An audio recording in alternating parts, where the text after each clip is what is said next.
Graça e paz. Muito bom dia a todos vocês. Hoje é um domingo ensolarado. Eu gostaria de dar um abraço bem apertado a todas as mamães, né? Como o Wildo disse, não é só apenas hoje que é o dia das mães. Todos os dias é o dia da mãe. Que o Senhor derrame abundante graça sobre vocês. Eu também gostaria de saudar todos vocês aqui presentes, saudar também aqueles que estão nos assistindo pela internet e aqueles que de alguma maneira ouvirão essa mensagem posteriormente. Vamos orar? Nosso Deus de infinita graça e misericórdia, clamamos a Ti, Senhor, pela revelação do Teu Espírito.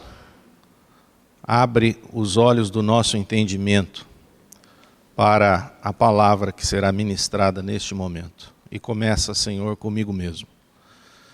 Nós Te rendemos graças e a Ti toda a honra, toda a glória e todo louvor.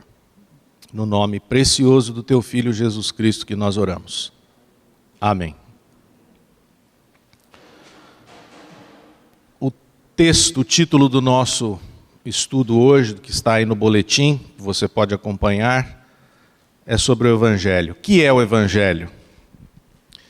E eu respondo, é o poder de Deus. O Evangelho, ele tem vários significados e conceitos. Mas hoje, pela graça do Pai, nós vamos tratar deste aqui, o poder de Deus. Então gostaria de ler com vocês Romanos capítulo 1, versículo 16. Pois não me envergonho do Evangelho, porque é o poder de Deus para a salvação de todo aquele que crê, primeiro do judeu e também do grego. Na verdade, esse versículo, os estudiosos, eles entendem que a carta do apóstolo Paulo aos Romanos é uma das cartas mais importantes de toda a Bíblia, e ela contém toda a doutrina do Evangelho em si. E nesse versículo 16, nós encontramos um pequeno resumo do que é esta mensagem. Por isso é que esse verso ele é tão importante para a nossa compreensão. Nesse período que estamos vivendo, não é preciso ser um expert para perceber que todas as pessoas, ou que as pessoas estão passando por muitas necessidades. Há uma carência generalizada que atinge toda a sociedade indistintamente. No boletim, houve um pequeno erro, está distintamente, mas o que nós queremos dizer é que essa carência atinge a todas as pessoas de uma maneira comum. Então, a palavra é indistintamente. A pandemia da Covid-19 mostrou com mais evidência essa triste realidade do ser humano. E quando estamos carentes, as pessoas sofrem. Essa é a consequência natural.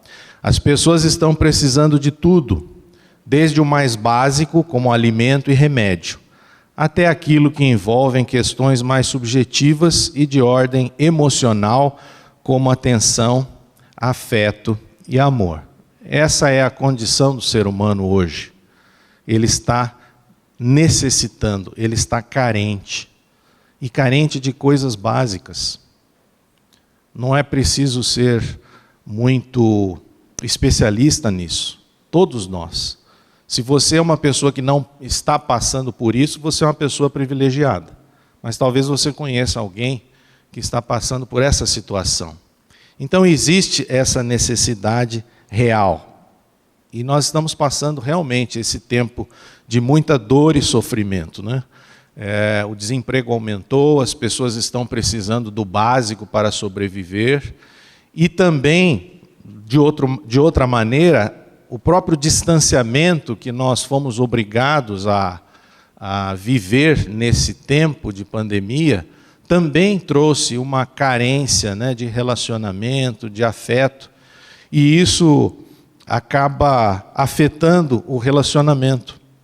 Nós deixamos de nos relacionar com entes queridos, deixamos de nos relacionar com amigos, deixamos até mesmo de nos relacionar com os irmãos aqui na igreja, algo que é tão importante e crucial para a nossa vida, e deixamos também, de certa maneira, com essa falta de relacionamento, isso acabou trazendo para dentro de casa também muitos problemas. Porque por ausência ou por não se relacionar, as pessoas estão tendo problemas dentro de casa, né? E os pastores que fazem atendimento aqui sabem do que eu estou falando. Os psicólogos, terapeutas, todos de uma maneira geral estão precisando de atendimento. Então isso afetou realmente. As pessoas estão mais deprimidas, mais carentes, né? Todavia, a palavra de Deus vai mostrar que existe uma necessidade ainda maior do homem. É sobre isso que nós vamos falar aqui hoje. Essa necessidade. Não é apenas isso pelo qual nós estamos passando ou muitas vezes sentindo. E essa necessidade é de ordem espiritual e relacional. Nesse caso, do nosso relacionamento com Deus. Na verdade, o que o ser humano mais precisa e que normalmente despreza, sendo relegado a um último plano, é do Evangelho. A humanidade ainda não compreendeu que o bem mais precioso é a paternidade de Deus. E é nele que nossas necessidades mais fundamentais são verdadeiramente supridas. Muito se diz por aí que todos são filhos de Deus, como se a paternidade de Deus fosse algo universal. Mas não é isso que a palavra de Deus nos ensina. Nem todos são filhos de Deus. Todos que nascem são criaturas de Deus. A paternidade é algo que nos é dado através daqueles que vierem a crer no Filho. É dessa maneira que nos tornamos filhos. Então não é o fato de você conhecer ou de você saber a respeito de Deus ou a respeito do Filho que o torna pertencente à família de Deus. Eu não estou me referindo aqui à igreja local. Estou me referindo à igreja de Cristo, à família celestial. Então é este bem mais precioso que muitas vezes desconhecemos, que é sermos filhos de Deus. E existe uma necessidade em cada um de nós, que é a necessidade de sermos aceitos. Isso é algo que atinge crentes ou descrentes. Todos nós temos, por sermos seres humanos, essa necessidade de sermos aceitos. Tanto assim que o sentimento de rejeição é um dos maiores ou dos piores males que aflige a nossa sociedade. Esse sentimento de sermos rejeitados. E todos nós, de uma maneira ou de outra, sofremos muito com isso. Traumas são desenvolvidos quando somos rejeitados. E é nesse momento que o Evangelho se torna tão importante. Por quê? Porque ele fala exatamente disso. Ele fala da maneira como Deus nos aceita em Cristo Jesus. Com todos os seus defeitos, com todas as suas imperfeições. Porque isso ele faz através ou por meio do seu Filho. O único que é verdadeiramente perfeito. Então o Evangelho trata disso. Nós temos uma necessidade de aceitação. E quando não somos aceitos, nós temos esse sentimento de rejeição. Mas o Evangelho é a mensagem de que ele aceitou todo aquele que crê no Filho, com amor eterno. O Evangelho, então, significa o quê? Boas novas ou boa notícia. É a boa notícia para uma má notícia. A má notícia, e que a maioria das pessoas desconhece, é que o ser humano não pode subsistir plenamente sem Deus. É evidente que existe um entendimento que podemos até viver sem Deus, mas será que podemos mesmo? De uma maneira plena? Desde quando nasce, o homem está em desacordo com o Criador, encontrando-se em um conflito eterno com ele. Biblicamente falando, o ser humano está sob condenação e debaixo da ira de Deus, por conta de um grande obstáculo que a Bíblia chama de pecado. Muito se fala, a respeito do amor de Deus e que Deus é amor, e isso é verdade. Só que existe um outro lado, que se chama ira de Deus por conta do pecado. A ira de Deus afetou a natureza do ser humano e o afastou, o separou de Deus. E, a não ser que Deus intervenha nessa relação, o que de fato ele já fez, o homem continuará em conflito e debaixo dessa condenação eterna. Por isso que necessitamos do Evangelho, que é a intervenção divina em nossa vida para nos libertar dessa posição em que nos encontramos hoje, de separação de Deus. É isso que o Evangelho vai tratar. O homem nasce separado de Deus por conta exatamente do pecado.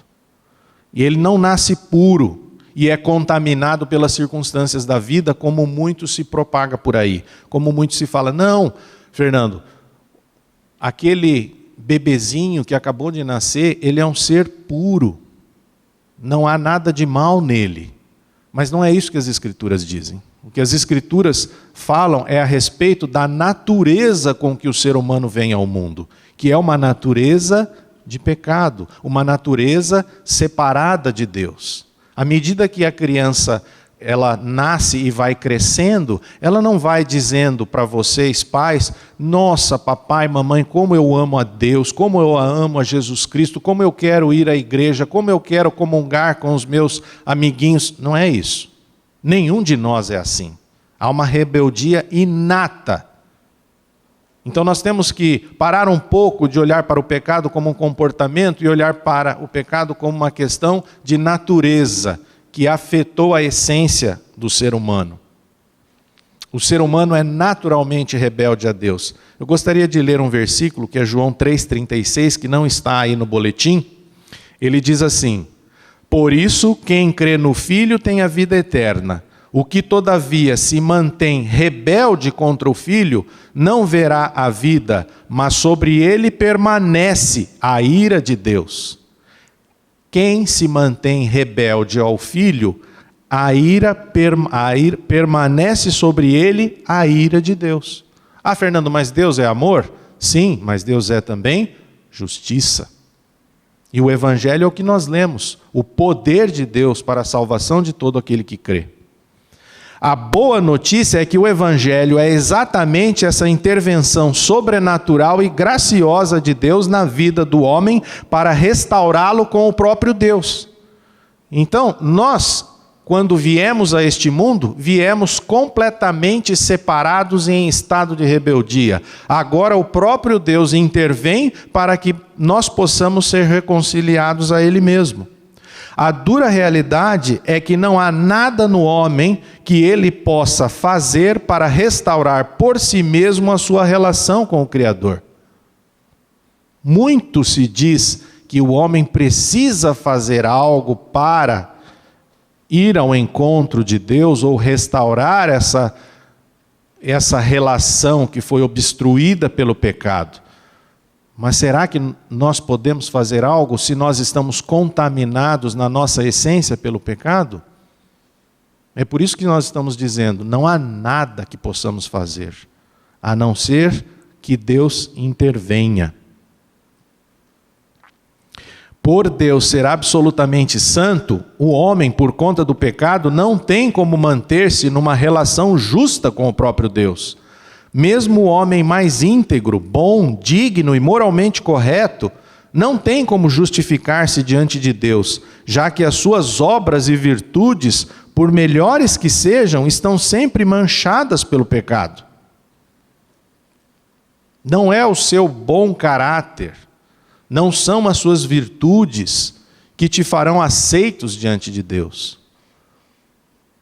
Porque se o pecado que essencialmente habita em nós não for tratado pelo próprio Deus, não tem como estarmos de pé diante do Senhor. Não há possibilidade disso acontecer.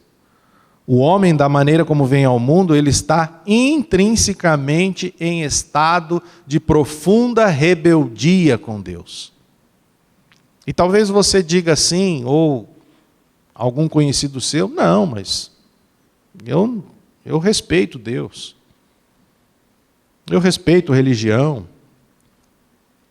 Mas estado de rebeldia é não submissão ou não sujeição a Deus. Quando eu não me submeto a Deus, quando eu não me sujeito, quando eu não me rendo a Deus, eu estou em estado de rebeldia a Ele. É isso que diz a palavra.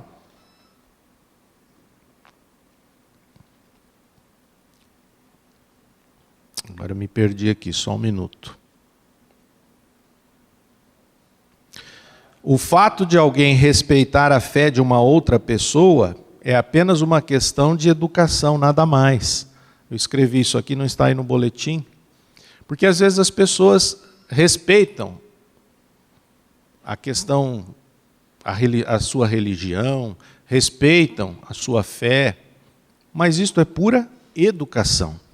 Isso não significa submissão, isso não significa rendição. A rebeldia continua inata ali dentro.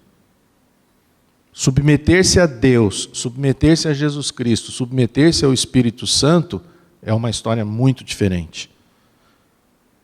Então, ao contrário do que muito se pensa, não são as nossas boas ações, nem a nossa integridade, a integridade do nosso caráter que nos torna pessoas justas e, por assim dizer, aceitos por Deus. Isso precisa ser desconstruído.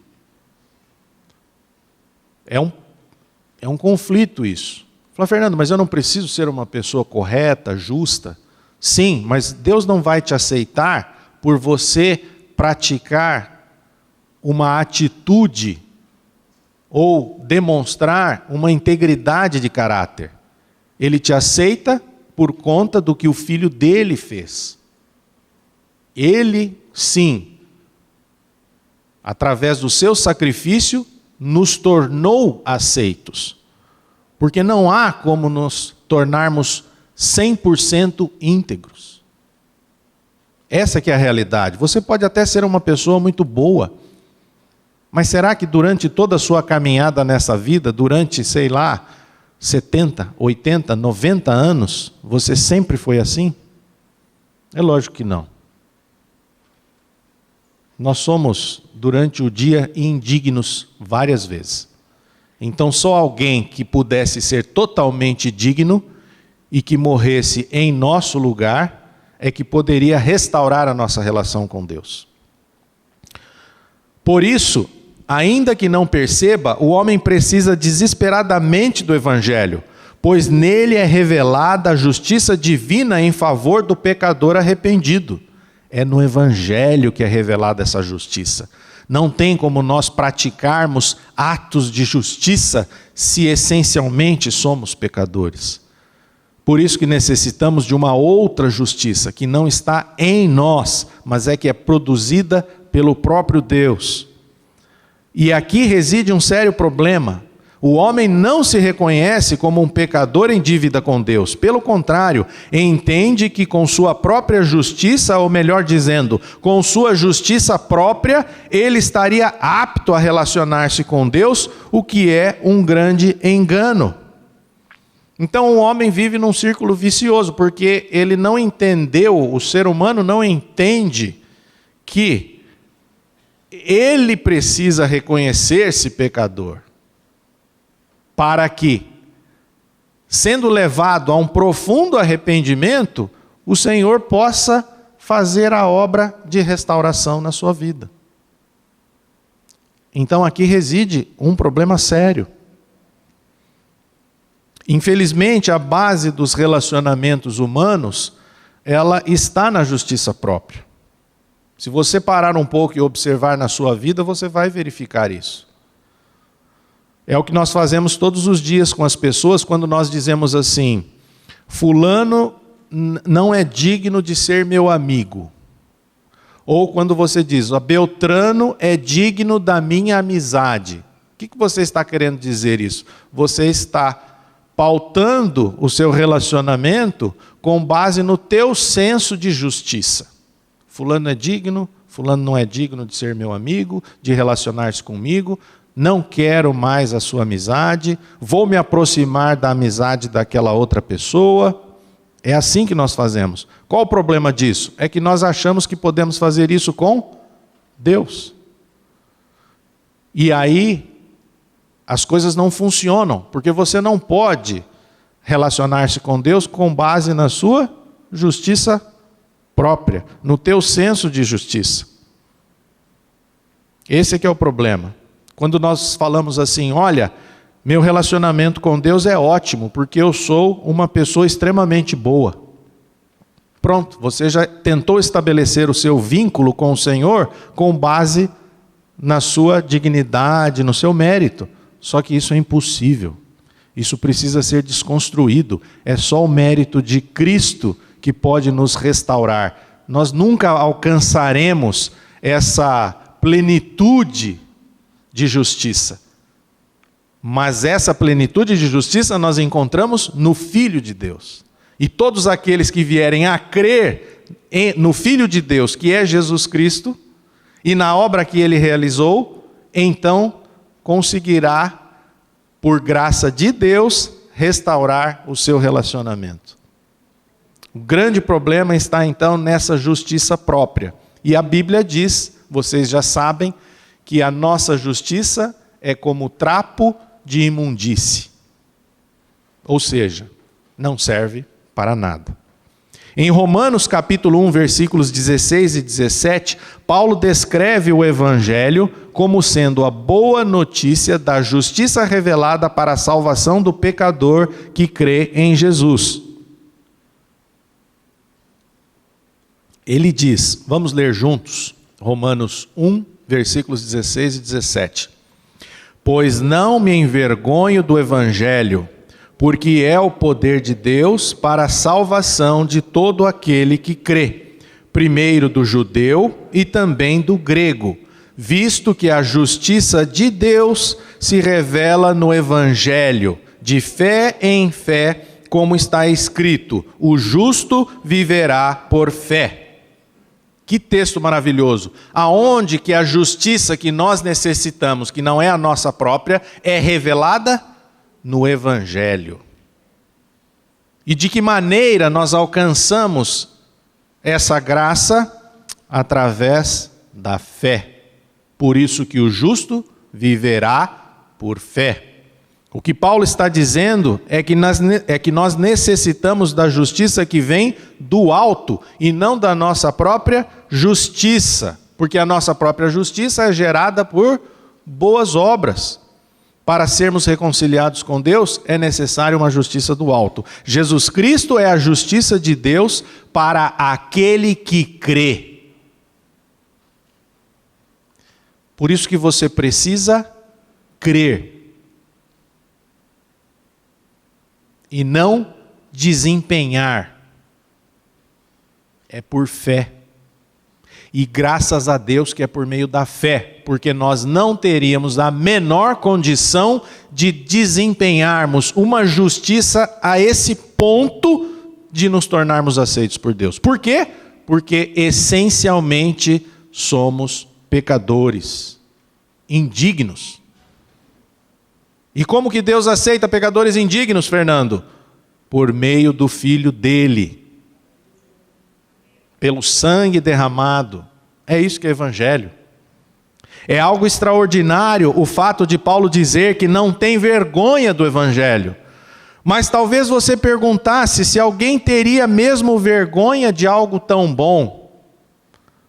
Por que algo tão grandioso seria vergonhoso? A razão é que o mundo se opõe ao Evangelho de Deus e o ridiculariza. E todos nós, de certo modo, estamos mais sintonizados com o mundo do que imaginamos. E o homem não gosta de ser ridicularizado.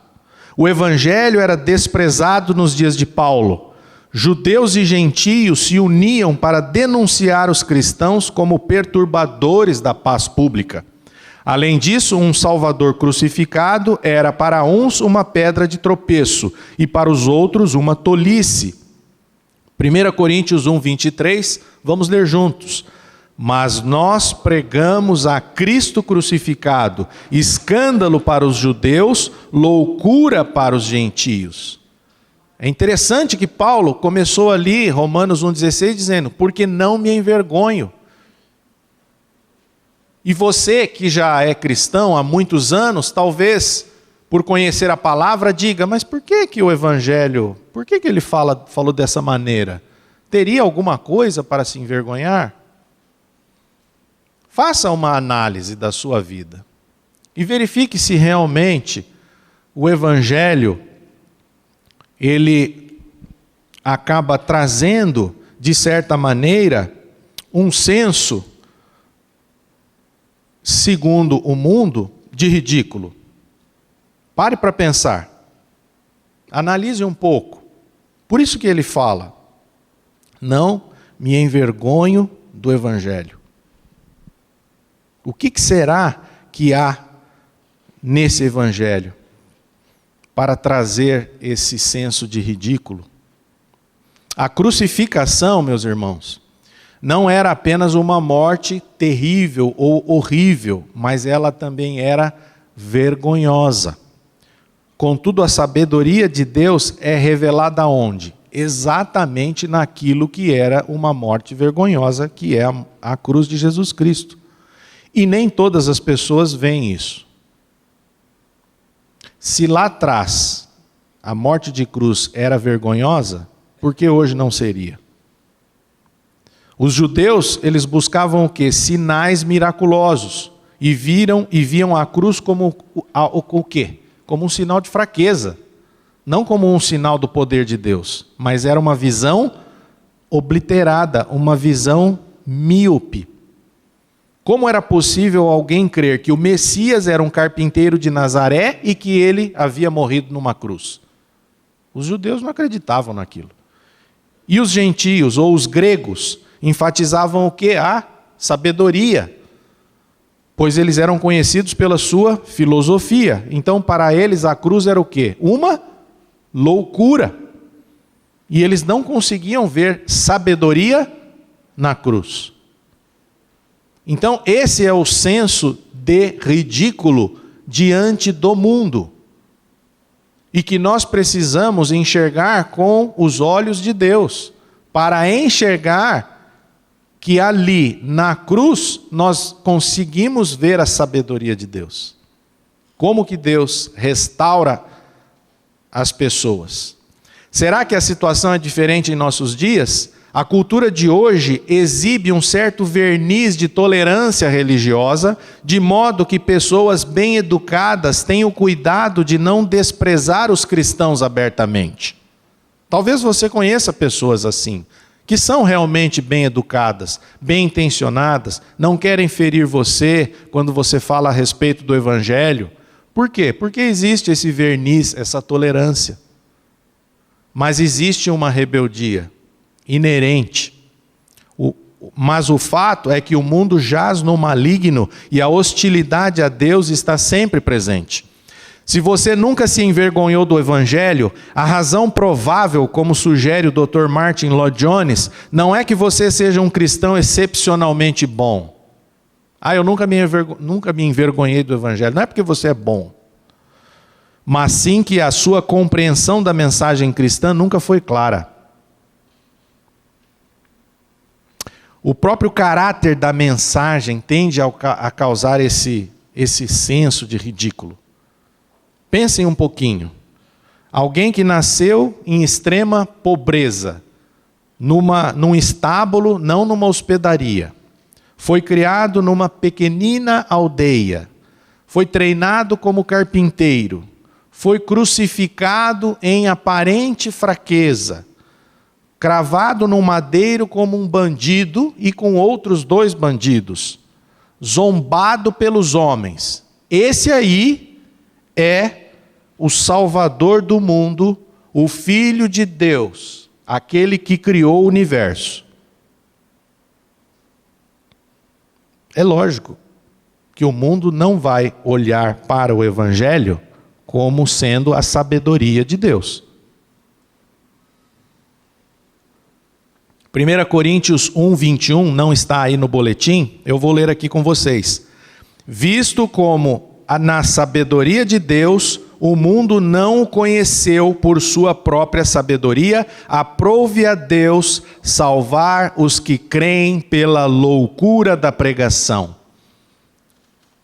Quem são as pessoas que serão salvas?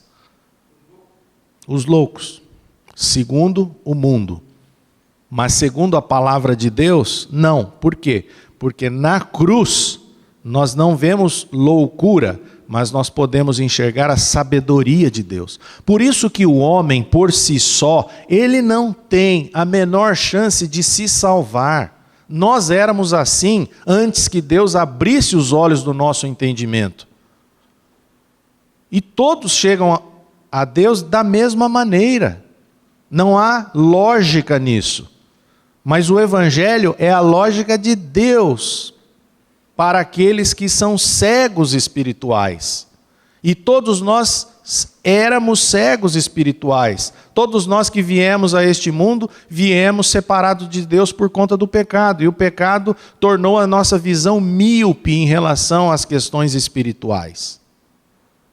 Mas Deus, pela sua infinita misericórdia, Ele vem até nós, abre os olhos do nosso entendimento e aí podemos enxergar o quanto nós somos pecadores indignos e precisamos de arrependimento e do poder de Deus para restaurar a nossa relação com Ele mesmo. Não há nada em nós que possa ser feito. Nem a minha dignidade, nem a minha sabedoria, nem o meu conhecimento, nem a minha graduação, a minha pós-graduação, meu PhD, meu pós-doc, nada disso.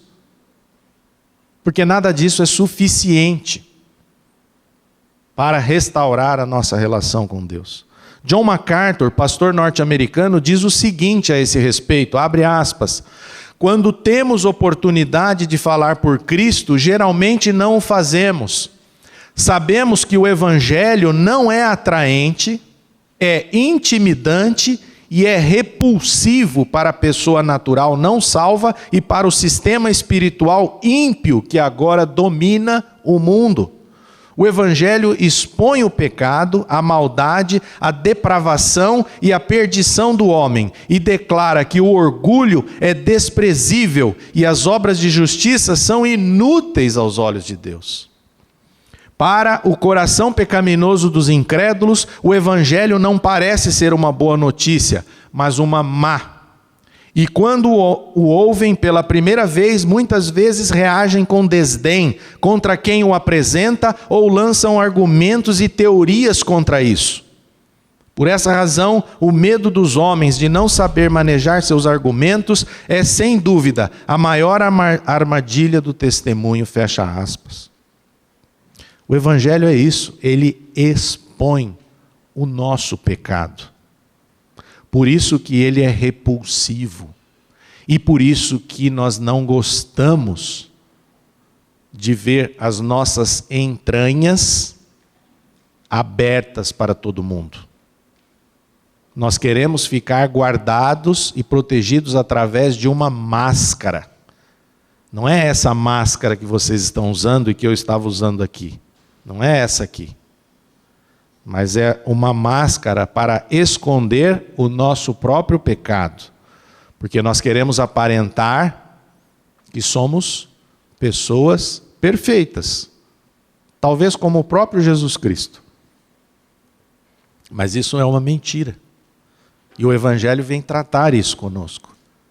E quando somos tratados dessa maneira, aí nós voltamos a ter um relacionamento pleno com Deus. O Evangelho é ofensivo para o homem natural. Quando diz, também não está aí, eu gostaria de ler, 1 Coríntios 1, 25. O apóstolo Paulo diz: porque a loucura de Deus é mais sábia do que os homens, e a fraqueza de Deus é mais forte que os homens. Isso aqui ofende o ser humano. Como assim? A loucura de Deus é mais sábia do que os homens. Imaginem quando um grego lendo isso, um filósofo grego lendo isso, que a loucura de Deus é mais sábia que os homens. Então, se você ficar ofendido, isso é um bom começo, é uma boa notícia. Porque Deus está tratando com você. A paixão suprema de Paulo era ver os homens salvos. Ele não se importava com o conforto pessoal, popularidade ou reputação. Ele não comprometeu o evangelho porque sabia que é o único poder disponível que pode mudar vidas para a eternidade.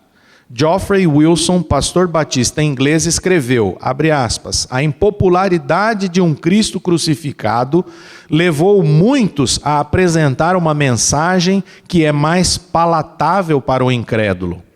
Mas a remoção da ofensa da cruz sempre torna a mensagem ineficaz. Um evangelho inofensivo também é um evangelho inoperante. Fecha aspas. Você está querendo o quê? Ouvir um evangelho que venha agradar a você? Que venha a trazer um regozijo, uma paz? O evangelho da cruz, ele nos ofende. Infelizmente, o evangelho que muitas vezes é pregado nas igrejas, tanto no Brasil quanto fora do nosso país, é o evangelho de cura e o evangelho de prosperidade financeira. E esse evangelho, ele não ofende o homem natural. Pelo contrário, esse evangelho atrai o homem natural. Só que esse é um evangelho inoperante. Porque é o evangelho que as pessoas querem ouvir. Por isso que é o evangelho que tanto enche igrejas hoje. Infelizmente. Diferentemente, o evangelho da cruz de Cristo ofende o homem natural. E o que acontece com isso? Ele não goza de popularidade. Mas é o verdadeiro evangelho que pode transformar a sua vida e pode transformar a minha vida. Fazendo com que nós deixemos de viver para o nosso próprio egoísmo, abandonando uma vida egocêntrica, muitas vezes ególatra. É só esse evangelho que pode tratar com você de forma profunda e verdadeira. O apóstolo Paulo elenca 4 razões pelas quais não devemos ter vergonha do evangelho. Nesses 2 versículos que lemos, versículos 16 e 17, nós encontramos 4 razões para não termos vergonha. O poder de Deus, o caminho da salvação, a instrumentalidade da fé e a justiça de Deus. Hoje nós vamos tratar só da primeira razão, o poder de Deus. Dunamis, poder, é o termo grego do qual deriva a palavra em português dinamite.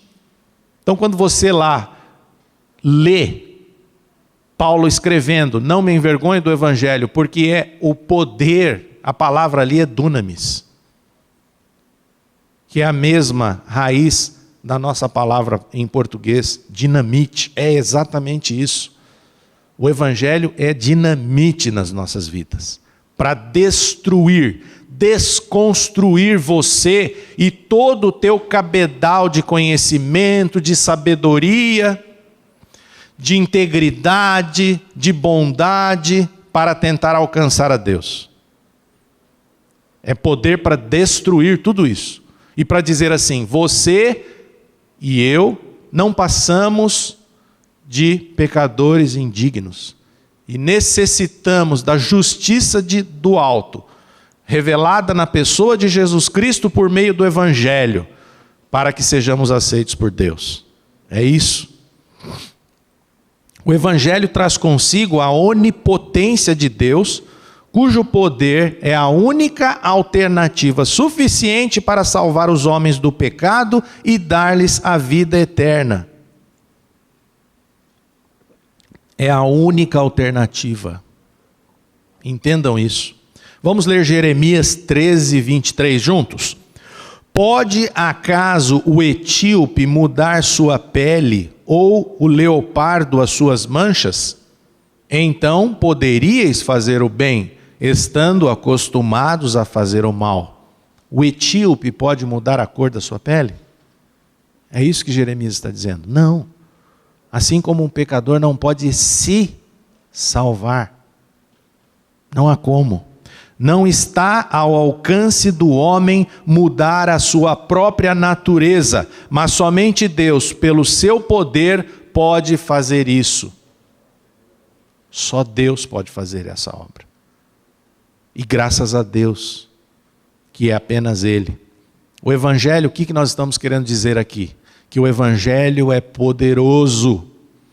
É o meio pelo qual Deus realiza a salvação de pecadores. Sem o poder de Deus, o Evangelho seria uma mensagem de reforma moral para cadáveres em um cemitério. Entenderam?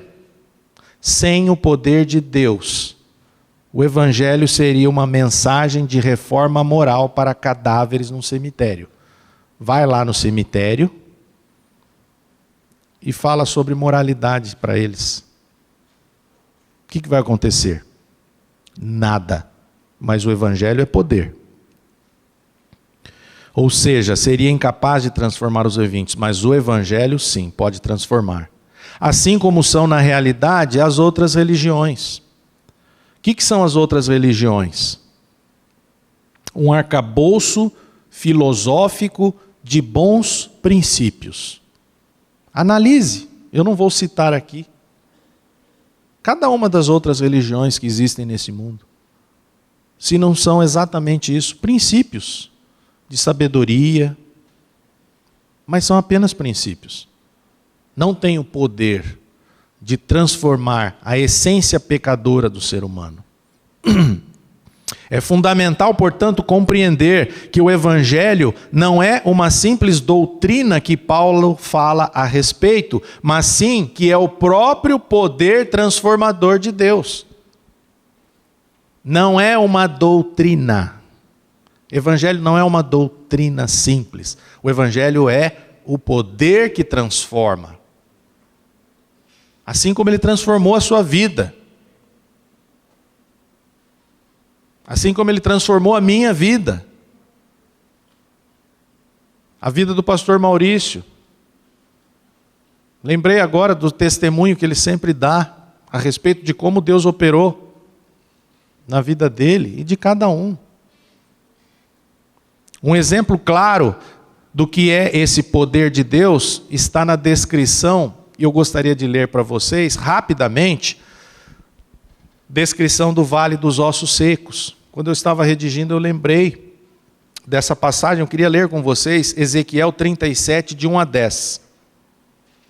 Eu vou ler Ezequiel 37, de 1 a 10, na versão NVT, e vou ler rapidamente, vocês apenas me acompanhem, para que, senão, porque o nosso tempo aqui é muito escasso. É esse poder aqui. Ezequiel 37, de 1 a 10. A mão do Senhor veio sobre mim e o Espírito do Senhor me levou a um vale cheio de ossos. Ele me conduziu por entre os ossos que cobriam o fundo do vale, espalhados por toda parte, completamente secos. Então ele me perguntou: filho do homem, acaso esses ossos podem voltar a viver? Respondi: ó Senhor soberano, só tu o sabes. Então ele me disse: profetize a estes ossos e diga: ossos secos, ouçam a palavra do Senhor. Assim diz o Senhor soberano: soprarei o meu espírito e os trarei de volta à vida. Porei carne e músculo em vocês e os cobrirei com pele, darei fôlego a vocês e voltarão à vida. Então saberão que eu sou o Senhor. Assim anunciei essa mensagem como ele havia me ordenado. De repente, enquanto eu profetizava, ouviu-se em todo o vale barulho de ossos batendo uns contra os outros, e os ossos de cada corpo estavam se juntando. Então enquanto eu observava, músculos e carne se formaram sobre os ossos. Em seguida, a pele se formou para cobrir os corpos, mas ainda não respiravam. Então ele me disse: Filho do homem, profetize aos ventos, anuncie-lhes uma mensagem e diga: assim diz o Senhor soberano, o fôlego venha dos quatro ventos, sopre nesses corpos mortos para que voltem a viver. Anunciei a mensagem como ele havia me ordenado, e o Espírito entrou nos corpos. Todos eles voltaram à vida e se levantaram e formaram um grande exército. Glória a Deus. É este o poder do Evangelho. Nós viemos a este mundo como ossos secos, sem vida diante de Deus. Mas o Senhor sopra em nós o fôlego de vida. E nós somos restaurados à vida espiritual e passamos a ser reconciliados com Ele e termos comunhão com Ele. E através do que isso é possível? Do meu mérito? Das minhas virtudes? Das minhas boas ações? Elas são válidas nesse mundo, nesse plano, mas não em relação a Deus. Porque nós somos como ossos secos, ainda que sejamos boas pessoas, íntegras, dignas, honradas, respeitosas perante a sociedade. Mas somos ossos secos. E o Evangelho é esse poder para restaurar a vida espiritual em nós. É por conta de uma visão equivocada a respeito do poder que as pessoas não buscam o Evangelho. O homem busca poder para se sobrepor num mundo hostil. Mas esse poder humano não tem o condão de transformar sua vida por causa do pecado. Diferentemente do Evangelho, que é em si o poder de Deus para a salvação. 2 Coríntios 12:10. Vamos ler juntos. Pelo que sinto prazer nas fraquezas, nas injúrias, nas necessidades, nas perseguições, nas angústias por amor de Cristo. Porque quando sou fraco, então é que sou forte. É um paradoxo. A gente só fala de paradoxo aqui. Porque o Evangelho é um paradoxo. O mundo tem uma visão. O Evangelho te dá uma outra visão, completamente diferente. Nós não conseguimos entender, a não ser por revelação. O ser humano, ele não precisa ser empoderado. Porque, veja bem, nós estamos falando aqui de poder, mas não é para que o homem seja empoderado. Mas, na verdade, é para que o homem necessite do poder de Deus para que seja salvo. O que é empoderado? Empoderado significa aquele que passou a ter domínio da própria vida. É isso que significa empoderado. E o que o Evangelho faz? O Evangelho vai fazer exatamente o oposto. O poder de Deus é exatamente para tirar você do comando da sua própria vida e passá-la ao comando do Espírito Santo. Em suma, o problema do homem é você mesmo. O problema está em você, mesmo sendo uma pessoa de muitas virtudes. O Evangelho vai tirar você do comando. Mas para que isso aconteça é necessário o poder do Evangelho. Para que você possa ser conduzido pelo Espírito de Deus. E aí sim você vai compreender o que é vida plena. Está claro na Bíblia que o homem não pode ser transformado espiritualmente ou salvo por boas obras, pela igreja, por algum ritual ou por qualquer outro meio. Não é possível, por mais que você queira. Não são essas coisas que nós acabamos de ler que podem nos transformar. Efésios capítulo 2, versos 8 e 9 diz, vamos ler juntos, porque pela graça sois salvos, mediante a fé, e isto não vem de vós, é dom de Deus, não de obras, para que ninguém se glorie. Como que nós podemos ser salvos? Pela graça de Deus, mediante a fé. Por que a salvação não vem de obras? Porque senão você e eu, seríamos os primeiros a bater no peito e dizer, glória a mim, louvado seja eu por tudo que eu faço na igreja, por tudo que eu prego, por tudo que eu realizo em casa. Eu sou uma pessoa muito boa, eu ajudo fulano, eu dou o dízimo, eu faço isso, eu faço aquilo. A salvação não pode vir dessa maneira, porque você iria se orgulhar, e a glória Deus não a divide com ninguém, porque a glória é dele. O homem não pode ser salvo nem mesmo guardando a própria lei. Muitas pessoas acham que pelo fato de obedecerem à lei, de guardarem a lei, elas são salvas por conta disso. Mas nem mesmo isso a palavra diz. Vamos ler Romanos capítulo 8, versículo 3, a primeira parte. A lei não era capaz de nos salvar por causa da fraqueza de nossa natureza humana. Nem mesmo. Por quê? Porque, como nós havíamos dito aqui desde o início, o homem, desde que vem ao mundo, ele está com a sua essência, com a sua natureza de pecado. E isso o impede até mesmo de guardar a lei. Não é porque você obedece e cumpre a lei que você é aceito por Deus. É o que o texto disse. Então, o poder para a salvação é de Deus e não do homem. Por isso que ele não pode ser salvo por seus esforços, por seus méritos, nem mesmo pode ser salvo pela sua própria obediência a Deus, por mais contraditório que isso possa parecer. Mas, Fernando, Deus não requer obediência? Ele requer. O que nós estamos dizendo é que você não é aceito por Deus por obedecer à lei.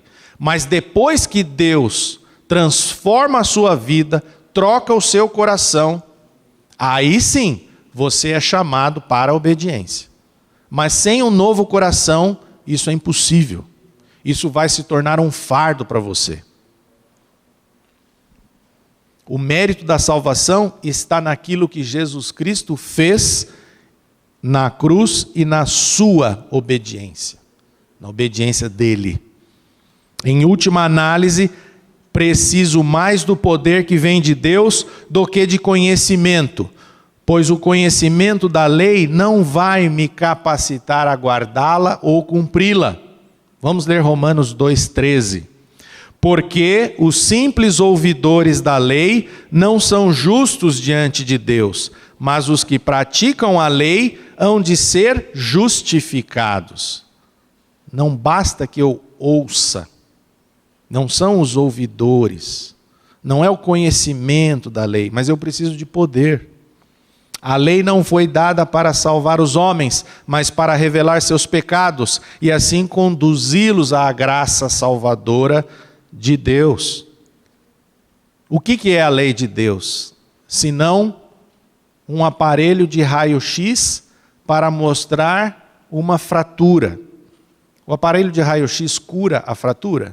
Não.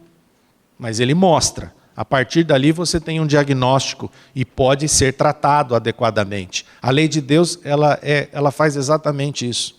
Ela mostra o pecado que há em nós, que muitas vezes eu não consigo enxergar. E ela vai dizer isso, vai mostrar isso para mim e para você. Fernando, você não é tão digno quanto você achava que era. Você não é tão bom como você achava que era. Você não é tão especial como você achava que era. Você não é tudo isso que você achava que era. É a lei quem vai me mostrar isso. O que me faz guardar a lei e cumpri-la é a graça de Deus e o poder que flui da vida nova que ganhamos em Cristo através do novo nascimento. É isso. O Evangelho não está dizendo que um homem deva cometer suicídio intelectual. Isso é importante a gente lembrar também. Não é isso. Não é para você cometer suicídio intelectual para tornar-se um cristão. Não.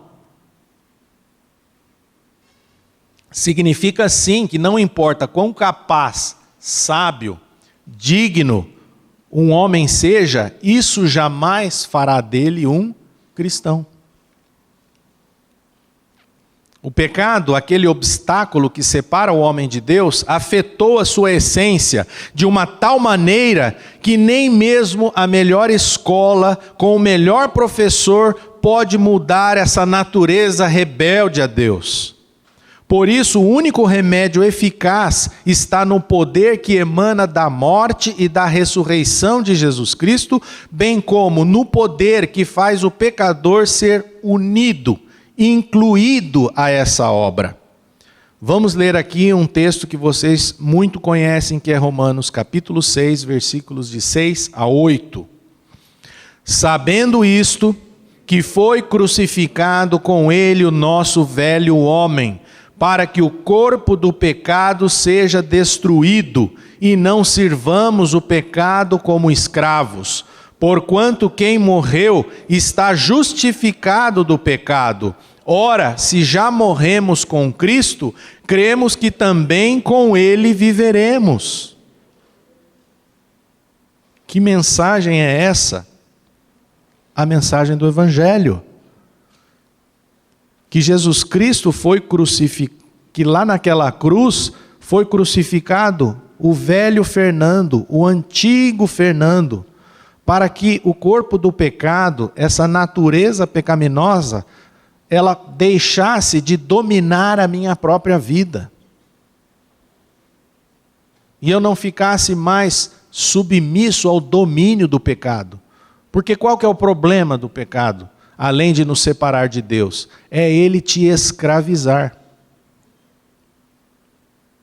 E quando o nosso velho eu quando nós entendemos que o nosso velho eu foi crucificado com Cristo, eu deixo de estar sob o domínio do pecado. Para que não sirvamos o pecado como escravos. Por quê? Porque quem morreu foi tornado justo, foi justificado do pecado. É isso que o texto está nos dizendo. O homem natural, ele precisa morrer. E morrer para si mesmo, a fim de viver para Deus. E quem pode fazer isso? Apenas o poder de Deus. Imagine o poder necessário para ressuscitar Lázaro. Vocês imaginam que é necessário muito poder para ressuscitar uma pessoa? Como que aconteceu com Lázaro? Eu imagino que sim. Só que Lázaro, ele voltou à vida, mas ele morreu de novo. Agora imaginem o poder de Deus para ressuscitar a Jesus Cristo. E é esse mesmo poder que ressuscitou a Jesus Cristo, é o poder que traz vida espiritual para você e para mim. É esse poder. Não é conhecimento de Bíblia. Não é teologia. É do Evangelho. E o Evangelho da cruz, da ofensa da cruz. A loucura da pregação é o método escolhido por Deus para salvar pecadores. Agora, por que ele escolheu esse método da loucura? Eu não sei, isso é com Deus. Não foi a sabedoria humana, mas o poder da cruz. A natureza humana é essencialmente pecadora, ou seja, má, e não boa, como muitos equivocadamente entendem. Somente o poder de Deus é capaz de derrotar a natureza pecaminosa do homem e transmitir vida espiritual. O Evangelho é a necessidade mais premente do ser humano, ainda que ele não creia nisso. Nós começamos o nosso estudo dizendo que o mundo está passando por muitas necessidades. Necessidades básicas, comida, remédios, necessidades de ordem emocional, afeto, amor, atenção. O homem tem muitas necessidades, mas o que o homem mais precisa é do Evangelho. Para que o Evangelho, o poder que é o poder de Deus, possa destruir essa natureza pecaminosa que me separa dele. É a boa notícia que precisa receber todo homem, seja ele religioso ou ateu, seja ele bom ou seja ele um pária. Somente essa salvação nos livra da culpa, do poder e da condenação do pecado, levando-nos a um relacionamento saudável com Deus, no qual encontraremos a vida plena que tanto almejamos. Que o Senhor nos conceda a graça para reconhecermos a nossa rebeldia com Deus e o nosso pecado, sermos levados a um profundo arrependimento e recebermos poder do alto para a transformação de nossas vidas. Meus amados, que o Espírito de Deus traga convencimento a você a esse respeito. Nós precisamos de muitas coisas, mas a única coisa que pode verdadeiramente nos transformar e trazer vida espiritual é o Evangelho. E ele já fez isso. Essa é a melhor de todas as notícias. Através da morte e ressurreição do seu Filho Jesus Cristo. Amém? Senhor, nós te damos graças por esta manhã e por essa mensagem, pedindo a Ti, ó Pai, que abra os olhos do nosso entendimento. Quebranta-nos, Pai. Eu sei que muitos aqui estão sendo quebrantados, inclusive eu. Opera em nossas vidas, Pai. Que deixemos de olhar para as circunstâncias do mundo e possamos olhar para o autor e consumador da fé, que é Jesus Cristo. E é no nome dele que nós oramos agradecidos. Amém.